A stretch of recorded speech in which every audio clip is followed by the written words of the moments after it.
Next, we pour in the cooked seafoods into the pan with cojol sauce.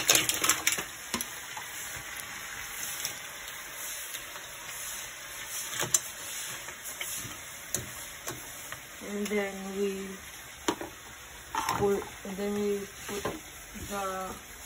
put half of the corn into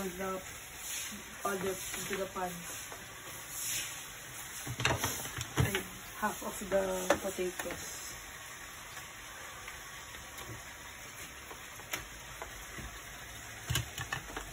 And then we mix it.